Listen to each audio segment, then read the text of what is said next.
Flagship লেভেলের camera আর বিশাল battery combination এমন phone যদি খুঁজে থাকেন তবে নতুন ভিভো V60 হতে পারে আপনার জন্য একেবারে perfect choice. Zeiss camera set up, 6500 mAh battery, Snapdragon 7 Gen 4 আর 90 ওয়াট ফাস্ট চার্জিং। শোনার পরে বোঝা যাচ্ছে ফোনটা আসলে কতটা পাওয়ারফুল। আজকে আমরা দেখে নেব ভিভো V60 কি আসলেই আপনার পরবর্তী আপডেট হওয়ার যোগ্য। প্রথমেই আসি ডিজাইন নিয়ে। ভিভো V60 এসেছে তিনটি ভেরিয়েন্টে, গোল্ড, মুনলাইট ব্লু আর মিস্ট গ্রে। গ্লাস ব্যাগ বা প্রিমিয়াম ফিনিশ এক কথায় চোখে পড়ে, হালকা হালকা ফিঙ্গারপ্রিন্ট পড়ছিল আর কি। ওজনও খুব একটা বেশি নয়, প্রায় 192 থেকে 201 গ্রাম, আর সাথে IP68 অ্যান্ড IP69 রেটিং। মানে পানি বা ধুলো কোনোটাই এর জন্য সমস্যা না। হাতে নিলে একেবারে ফ্ল্যাগশিপ ফিল। ডিসপ্লেতে আছে 6.77 ইঞ্চির AMOLED panel, full HD plus resolution আর 120 হার্জ রিফ্রেশ রেট। আর সবচেয়ে বড় বিষয় হলো এর 5000 নিটস পিক ব্রাইটনেস, মানে রোদের মধ্যে দাঁড়িয়েও ডিসপ্লে দেখতে কোনো সমস্যা হবে না। কালার অ্যাকুরেসি আর P3 ওয়াইড কালার গ্যামুট মিলিয়ে সিনেমা, ভিডিও বা গেম সব কিছুই ভালো করে প্রেজেন্ট করে। আর টাচ রেসপন্সও বেশ ভালো ছিল, 120 হার্জ রিফ্রেশ রেটের কারণে স্মুথনেসটাও বেশ ভালো। এবার আসি পারফরমেন্সে। এতে আছে স্ন্যাপড্রাগন 7 Gen 4 4 ন্যানোমিটারের প্রসেসর, 8 কোর CPU আর সাথে LPDDR4X র্যাম। দৈনন্দিন কাজ হোক বা হালকা গেমিং, ফোনটা দারুণ পারফর্ম করবে।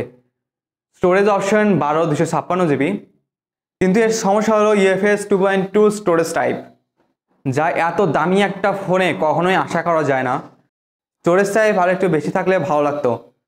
ফোন ভালো হিট ম্যানেজ করতে পারে, মানে ওভারহিটিং হয় না, হালকা একটু গরম হয় যা কোনো সমস্যা না, যা সব ফোনের ক্ষেত্রেই হয়ে থাকে।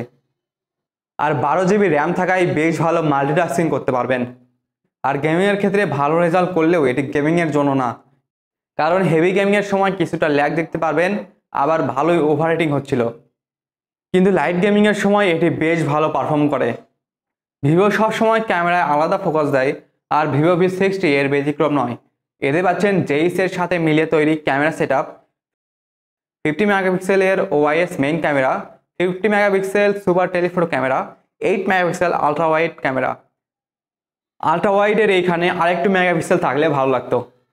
ছবিগুলো বেশ ভালো ছিল, ব্রাইটনেস ভালো দিচ্ছিল, ডিটেলসের পরিমাণও বেশ ভালো ছিল। এক কথায় ডে লাইট কন্ডিশনে বেশ ভালো পারফর্ম করছিল এর ক্যামেরা। লো লাইট কন্ডিশনের ছবিগুলোও ভালো ছিল, কিন্তু লো লাইটের ছবি বেশি ভাইব্রেন্ট মনে হয়, কিছুটা সফট করে দেয়। ডে লাইটে যেমন ডিটেলস ক্যাপচার করে তার তুলনায় লো লাইটে কিছুটা কম ডিটেলস ক্যাপচার করে। কিন্তু পোর্ট্রেট ছবিগুলো আবার বেশি ভালো ছিল, সাথে নানা feature light, astro pro mode, underwater photography পর্যন্ত থাকছে। ফোনটি আছে 50 মেগাপিক্সেলের autofocus selfie camera, group selfie আর ভিডিও কলে ছবির ডিটেলস ক্রিস্টাল ক্লিয়ার আসে। সেলফিগুলোও বেশ ভালো আসতেছিল, ভিডিও শ্যুট করতে পারবেন 4K 30 FPS পর্যন্ত বোথ সাইড ক্যামেরা থেকে। কিন্তু ভিডিও কোয়ালিটিও বেশ ভালো ছিল, বেশ শার্পনেস লক্ষ্য করতে পারবেন আপনারা। আর ফ্রন্ট সাইড ক্যামেরা থেকেও বেশ ভালো ভিডিও শ্যুট হচ্ছিল।